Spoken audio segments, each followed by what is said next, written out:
Hello, sports fans, and welcome back to another exciting season of high school football with the Pioneers football preview.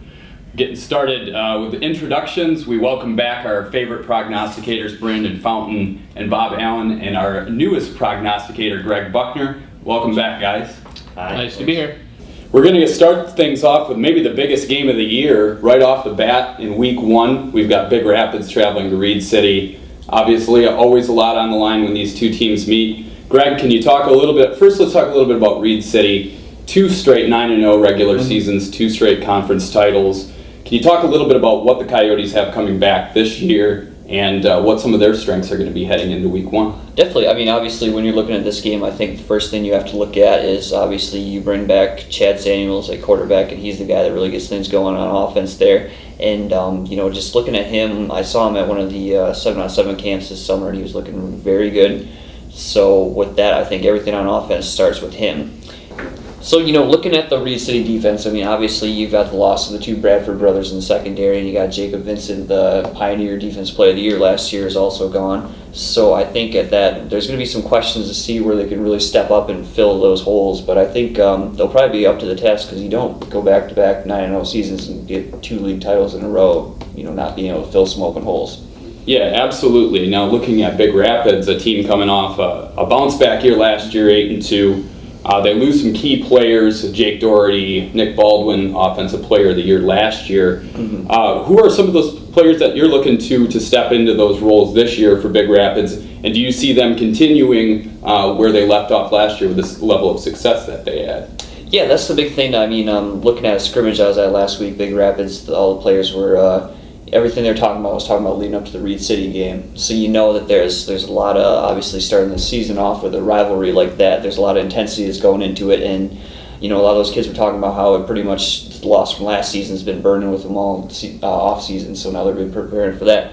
But I think just looking at offensively for the Cardinals, like you said, you lost a player like Baldwin in the backfield there. But I think one of the biggest things you're going to have to look out for is looking at the QB competition there. Obviously a guy like Jameson Green, a younger guy they've been putting in there in camp, and they've also been splitting with Ty Lattimore back there as well.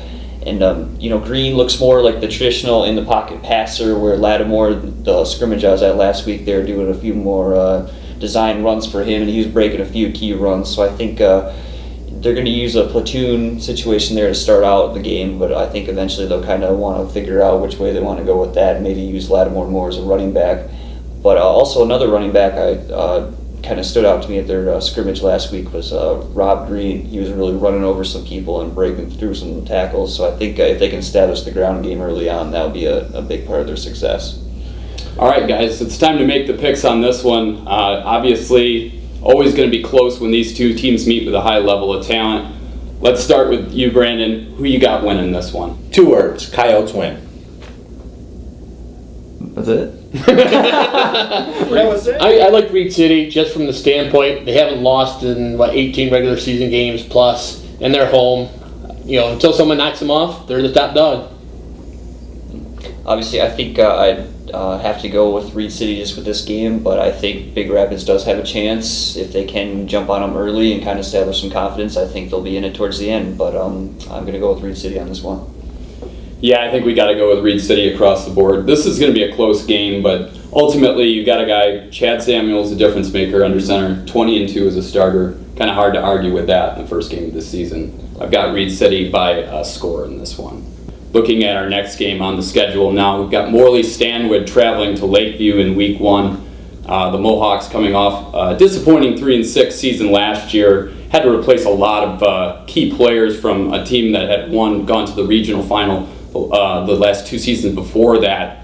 This year, still looking to kind of build a foundation back with some younger players, but they'll try to start that off in week one against a Lakeview team that was 5-4 last season.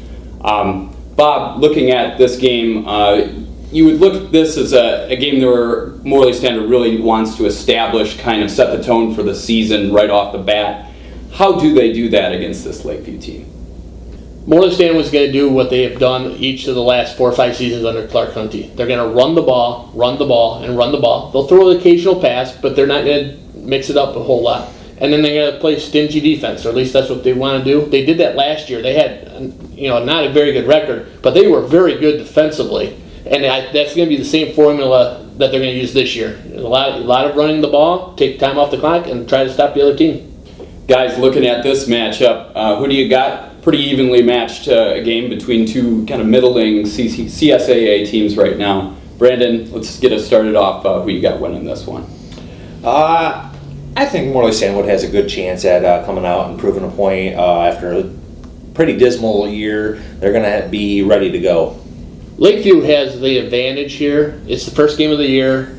They're home, and they got a new first-year coach. No one knows anything about, and so there's a little bit of mystery there. But besides all that, I'm still going to pick Morley Stanwood, and I think this is going to be a entertaining 16-14 type of game. I think looking at this game, talking to the Morley Stanwood players here during the offseason, doing season previews, the stain of last year not making the playoffs really stuck with them, and that's been kind of their driving force here headed this season. So I think with all the work they've been doing in the offseason and kind of with that drive from last year's not making the playoffs, I think they're going to get off to a good start this season and come out with a victory in week 1. I think Morley Stanwood is a team that, as they gain more experience, they're going to be a better team. And they really went through some growing pains last year, but I thought they were a better team by the end of the year than they were at the beginning of the season. As Bob mentioned, they're a very good defensive team. They stick to their principles and pretty stingy against the run. I think that helps them against a team like Lakeview, a team that we don't know a lot about right off the bat, but I see Morley Stanwood coming out with a close win in this one. Looking at our final prep game on the schedule for this week, Chippewa Hills will travel to Central Montcalm this week for its season debut. The Warriors coming off a 7-4 season last year, which included a big playoff win against Big Rapids in the first round. They lose a lot of their skill position players this year. They'll have 2 quarterbacks once again, with Hunter Conley leading the way there for the Warriors. They need to find some guys who can make plays at the skill positions. They do return 3 offensive linemen. Brandon, looking at this matchup, kind of a high-scoring affair between the two teams last year, Central Montcalm and Chippewa Hills. Do you expect that same type of matchup this year? And what are some of your thoughts on the Warriors being able to win this opener? I think for the Warriors, it's going to come right down to where it always does on the football field, and that's on the line. Offensive line, defensive line. The Warriors are going to miss Trent Karcher, obviously. They don't have a playmaker of his ability, but you got some experience, and you have some leaders, senior leaders, and even junior leaders on the offensive and defensive line, and that's going to really translate for them throughout the whole year until they get some more experience playing. As for the game, I think it's not going to be a high-scoring affair. At least it's going to be right there on the line. It's going to be 14-10, and I think Chippewa Hills is going to continue on and play really well and be an experienced team. Yeah, talking to Larry Joes a little bit about this game, he said, I really have no idea. We could win by 20 and we could lose by 20. So with that said, let's make a prediction about this game, guys. Brandon, who do you got coming out on top in this one? I have Chip Hills coming out on top. Short and sweet. Short and sweet to the point. If you're a coach, you really like having guys back in the offensive line. You can teach the other guys to carry the ball. There's the 2-hole, there's the 4-hole, however you label your holes. So I think they got an advantage. Chip's got an advantage, and I like them in this game. I still think it's going to be high scoring. When you don't know, and especially the first game of the year, I think this is a shootout. Both teams will hit 30 easily. Just as you guys alluded to, the strength they got coming back is on their offensive and defensive lines. And I think just talking to the kids doing some season preview stuff, they really want to establish a ground and pound attack on offense. So I think they're going to want to come out and show that they can overcome the loss of all those skilled players they had last year and kind of establish a new identity this season. So I think Chippewa Hills will probably edge out a closer game than most people think. Yeah, I think as you guys said, it's, when you don't know what you have coming back, high school football games are won in the trenches. Central Montcalm loses a lot of guys on the offensive front. I think with the experience that Chip Hills brings back there, I think they'll be able to eventually wear them down in this one. I see Chippewa Hills pulling away in this one late. Now looking to the college ranks, we're starting off the season with a couple of interstate matchups to get things started. Starting things off on Friday, we have Michigan State hosting Western Michigan. Michigan State coming off a 7-6 season last year, kind of a disappointing year for the Spartans. They return a lot of guys on defense this year. Offense is where a lot of the question marks arise. Brandon, you get us started off and talk a little bit about what you expect from the Spartans this week and this season. I think for the Spartans, the whole season is going to be about their defense. Everybody's talked about it since the spring and everything else. So, they just last week they had a freshman who tore apart the defense, though nobody had seen him actually before that. But it's going to come down to defense, and Mark D'Antonio just named his starting quarterback for the season. So I think it's going to be kind of testy waters there for their offense, but their defense is good to go, and it'll be a great game. Do you have them beating the Broncos this week? I have them pillaging the Broncos this weekend. All right. Bob, how about you? Michigan State's defense is going to get a lot of accolades, and rightfully so, but their whole season is going to be based on their offense. They were 7-6 last year because of their defense, not because of their offense. Their offense was atrocious. If they get the same kind of production from their offense this year, they're not going to go 500. I think they win this game, and I think you're going to see them take a step or two throughout the year, and they'll be okay. Okay, those two just alluded on, MSU, their calling card is always going to be their defense, and the offense right now is going to be the big question mark for them. Mark D'Antonio just announced that Andrew Maxwell is going to be the starter for the first game of the year, and that was kind of expected to give the veteran a chance, but I know the backup Connor Cook has done some impressive things in a recent scrimmage they had, and he got a little bit of a consideration for the job. And as everybody in Michigan knows, for any of the football teams around here, the backup is always the more popular quarterback than the starter is, so hopefully MSU will be able to rely on their defense early on there, but I like those two touchdowns. I think the offense will slowly but surely kind of figure out who they can plug in on the skill position players or spots there. Yeah, the biggest thing for Michigan State, I think, this week is establishing some rhythm offensively. You've got a kid who was playing linebacker last year as your starting running back potentially. You got wide receivers that dropped a lot of passes last year. Getting some rhythm and getting a little bit of confidence in the offense is going to be the big thing in the first week. Western Michigan's not going to score on Michigan State. We know that. Michigan State wins big this week, but I think, finding out who that quarterback's going to be and then developing some go-to guys on offense. I know Aaron Burbridge, a receiver, is a guy that has really stuck out for them as a potential playmaker there. It's going to depend on, which one of those guys steps up there. I think Michigan State wins big. Also getting started this weekend on Saturday, Michigan hosts Central Michigan just down the road in Ann Arbor. Looking at Michigan's season coming off an 8-5 year last year. Brutal schedule, kind of a transition year for Michigan. But now you've got a more established drop-back quarterback in Devin Gardner like coordinator Al Borges wants. This is kind of the team that they envision having, a little bit better depth on the defensive end.